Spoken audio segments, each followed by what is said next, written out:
Hi students, welcome to another session of our 10th class physics.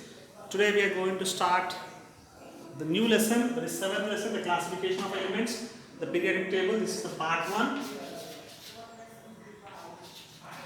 First part what we are going to discuss today. Very important session of this our classes according to the chemistry part of our physics portion. Physics. Okay. Every topic from this is very much important, which is going to give a new information. Okay. Now, what is the need of the classification of the elements? Why there is a need of classifying the elements is the main question that we will have in our mind initially, or in scientist mind, and when they were, that is initial stage, when they were starting the arrangement of the elements. Depending on the properties of the elements, the scientists thought of grouping those available elements such that it will be easy to access those elements from the respective group based on their properties. Okay, that means instead of keeping like a heap or a stack, like just throwing the keep throwing out of all the elements, whenever we need a whenever we need in an element, then we have to search all that group. Okay, instead of that, to create the clarity, to have the easy access to the elements, there is a need of arranging those elements. What is the importance of this arranging the elements?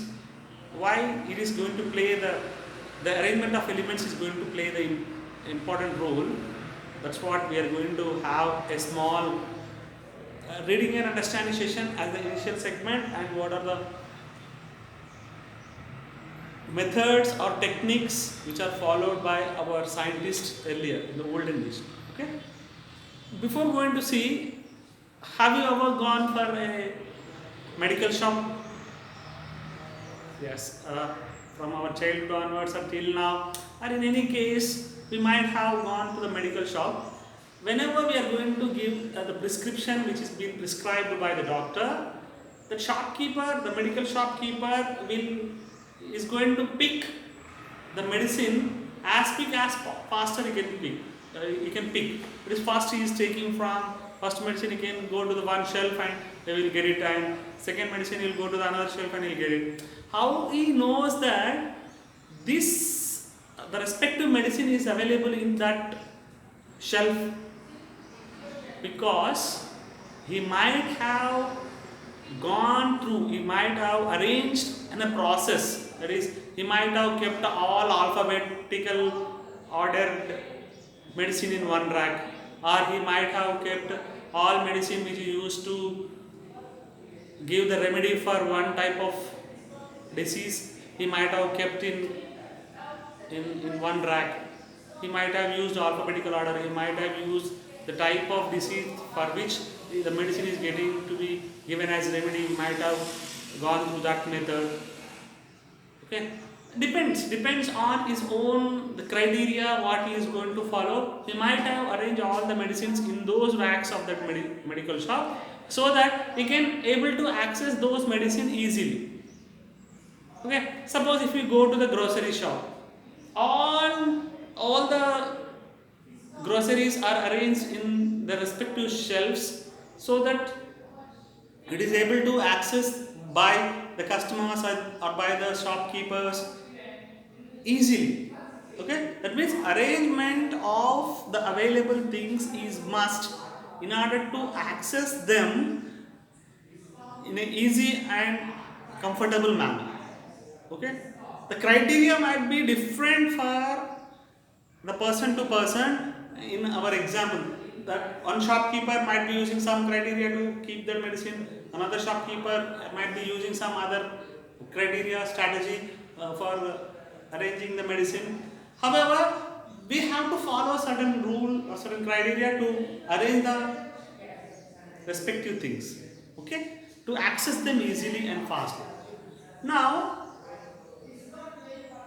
we'll see what are the methods which are being used or which has been suggested by by our earlier scientists to have a proper arrangement of the elements which are available at that respective time period of their existence. Okay, let's follow some reading and understanding session so that it might be easy for you to understand even better.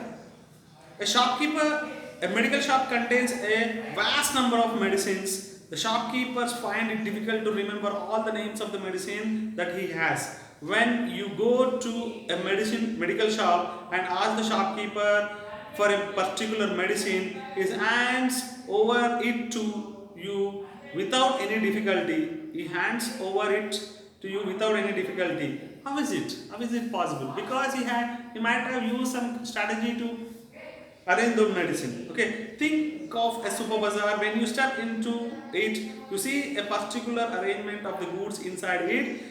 When you look for the needed groceries, you can select it easily. Okay, in grocery shop also all can be. That's what we have discussed. From the above, from the above observations, you understood that for any system involving several things, a particular order of arrangement of those things is essential. Okay, that means suppose if all medicines would have been kept in one bucket, one basket, suppose. Find how much difficulty is for the shopkeeper to have to give the medicine for one prescription if you wouldn't have been arranged the medicine in a proper order. Okay, that means proper ordered arrangement for any things is essential to access them in a easy, comfortable manner without any difficulty. It's must. Arranging of substances is must, essential. Okay, this is it's not, the arrangement is not only for the shopkeeper of the medical shopkeeper, is not only for the grocery shopkeeper, it applies to all those who have different things. Okay, even it is for the vegetable shop also, it is fruit sellers, it is applicable everywhere. Okay, and the chemist is also is also, even chemist also is going to have this arrangement. Even in chemistry, for the earliest time, even in chemistry, for the earliest time, scientists have been trying to classify the available elements into a limited number of groups on the basis of their properties. Okay, even this is applicable for the chemist on chemistry also. Whatever the elements available at the respective time period, the scientists try to arrange them according to their based on their properties. It might be physical, chemical properties. Based on their properties, they try to arrange those elements as a group. Okay, and here, what is the need of? We'll see about what is the need for the arrangement.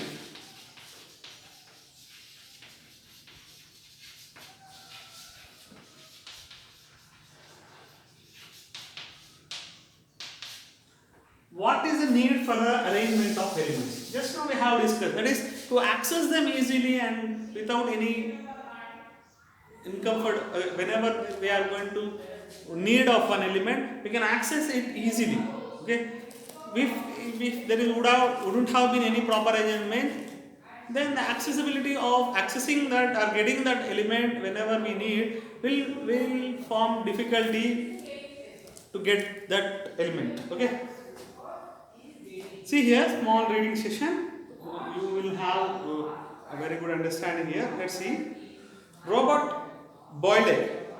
Robert Boyle in 1661 defined an element as any substance that cannot be decomposed into further simple substances by a physical or chemical change.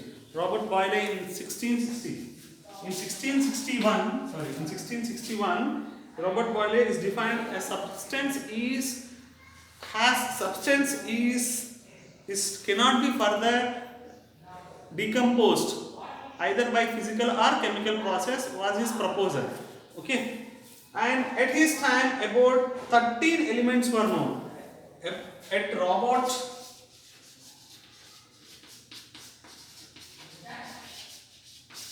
Robert Boyle time, how many elements were known at that time? Only 13.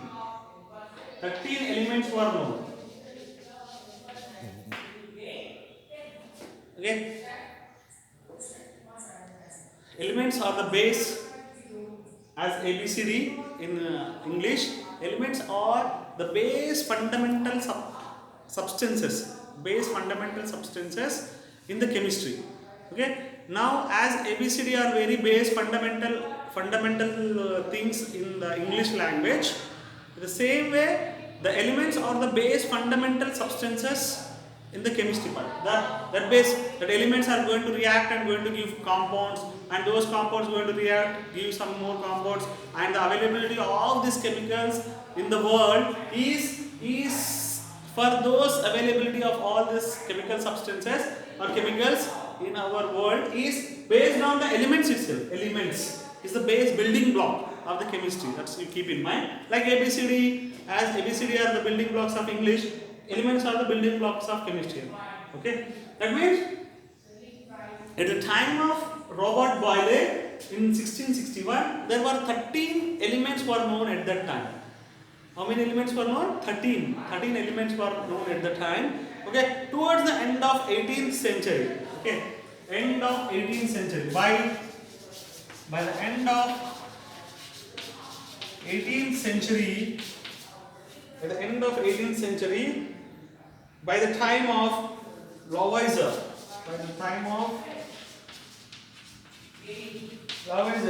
another 11 elements were discovered. Okay, means another 11 elements were discovered.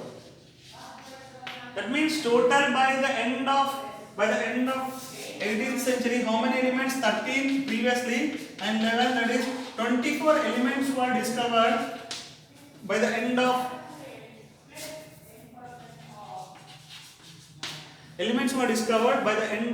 18th century. Okay, and by 1865 about 63 elements were known. Okay, 1865 63 elements were known. By 1865 63 elements were known, and by 1940 91 elements from natural source, 91 elements from natural sources plus 17 elements by the synthetically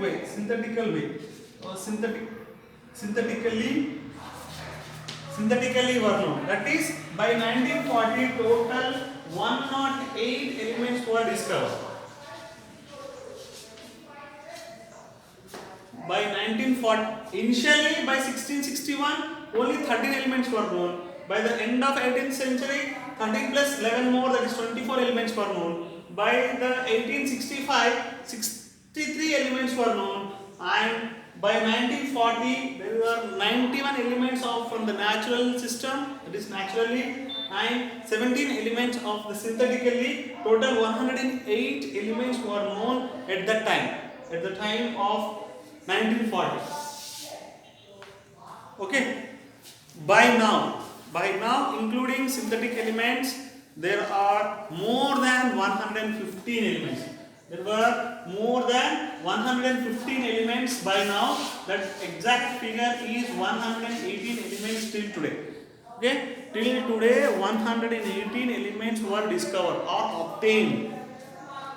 As the number of elements increases, as the number of elements is getting increased. See, initially it is 30, then afterwards it was 24, then afterwards it was 63, then after it was 108, then it was 115 above, and now till today it is 118 elements were discovered. Okay, as the number increases, as the number of elements increase, it becomes difficult to keep in memory the chemistry of individual elements. the chemistries of individual elements and their compounds. It is very, as the number of elements increases, it will be difficult to remember all the physical properties and chemical properties of all 118 elements for the chemists, and it is very difficult to remember them also, and their compounds also we have to get into the picture. Okay, in previous class we have learned that classification of elements in metals and non-metals. Okay, in previous 8th class, when we go to 8th class, the elements were just classified into metals and non-metals. At that time, elements are of metals or non-metals, of type metals and non-metals. Okay, now for example, if I take sodium, potassium, etc. are metals, sulfur, chlorine are non-metals. But only two type of classification was being used earlier, that is metals and non-metals. Suppose if I take the sodium and potassium are metals, and so sulfur and chlorine are non-metals. But this classification had so many limitations. Only in classifying metals and non-metals of this 118 elements as only two groups can have so many limitations also. Okay, for example, aluminum has some metallic property and some non-metallic property. That is, elements of these types are called metalloids or semi-metals. So there was a need to classify them in other way. If you would have been classified the elements in metals and non-metal segment, if we have any other type of metals, if any type of elements are available which have the properties of metals and non-metal, that we call as metalloids or semi-metals, should have a different criteria, different methodology to classify them as well. Okay, hence chemists started to frame the way to group these elements and compounds on the basis of their physical and chemical properties. As there is a limitation of classifying the elements in metals and non-metals, and as there is one more type of elements are available, that is metalloids or semi-metals, chemists of thinking on their mind and thinking of chemists, they started framing the way to group these elements and compounds on the basis of their physical and chemical properties. They thought of classifying, instead of classifying them as metals and non-metals, they thought of thinking the separation or grouping of those available elements by their physical and chemical properties. Okay, in the beginning of 18th century,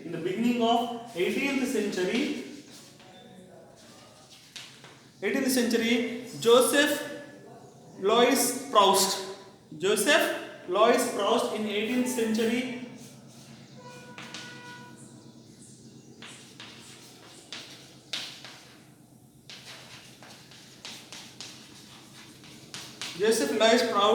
Proust stated that hydrogen atom is the building material, and the atoms of all other elements are simply due to the combination of number of atoms. His assumption was something different. In 18th century, Joseph Louis Proust's assumption was something different. That is, all the materials are of combining with the atoms of hydrogen was his proposal. That is, what he stated, that hydrogen atom is the building material. Okay. Hydrogen atom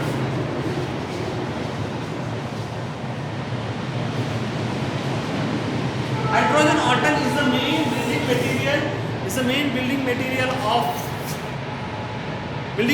of the elements, and all other elements are simply due to the combination of number of atoms. Suppose if this is the hydrogen atom taken as building material, and other all elements, if it is one more element, okay, hydrogen atom combines to give one more element, some other element. Combination of the elements it is going to give.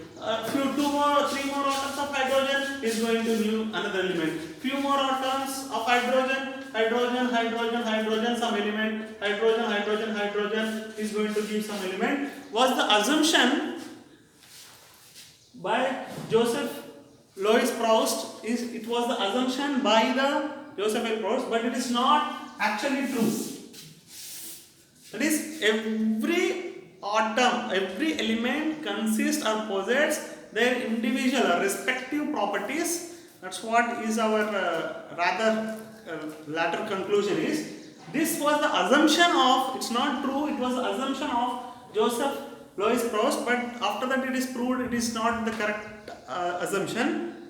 Okay, it is to be noted that at this time the atomic weight of all elements were given as whole numbers and the atomic weight of the hydrogen was taken as 1. At that time the atomic weight of all elements were given as a whole numbers.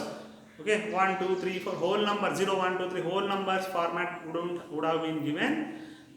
I am thinking the atomic weight of the hydrogen as 1 is, okay, this was the assumption of the Joseph Louis Proust. After all this discussion and all this availability, every scientist from Dobriner to Newlands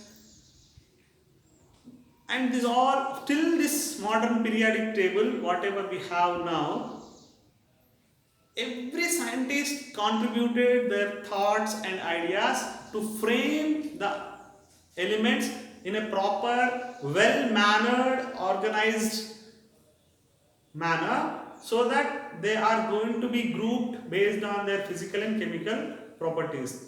They contributed their ideas, they did so many experiments to arrange these elements in a proper order according to their physical and chemical properties. Okay, that is about small introduction about how many elements were available at what time and what is the need of the elements and how many groups were there initially, what is the assumption of Joseph Louis Proust. This is a small introduction to, and what is the problem is arranging in metals and non-metals and semi-metals will not fulfill our needs to pick the respective elements. This is a small just introduction about the classification of elements in the periodic table. Tomorrow we'll see how different scientists, this in the next session we'll see how the different scientists propose their proposals to classify or to group the available elements at their respective period, and every scientist have contributed their thoughts to arrange from the Dobriner law of triads, the first way of method of arranging to now the modern periodic table. What is that all methods? We'll see one by one in the next session. Thank you. I hope you understood this small introduction of the classification of elements in the periodic table. Have a nice day.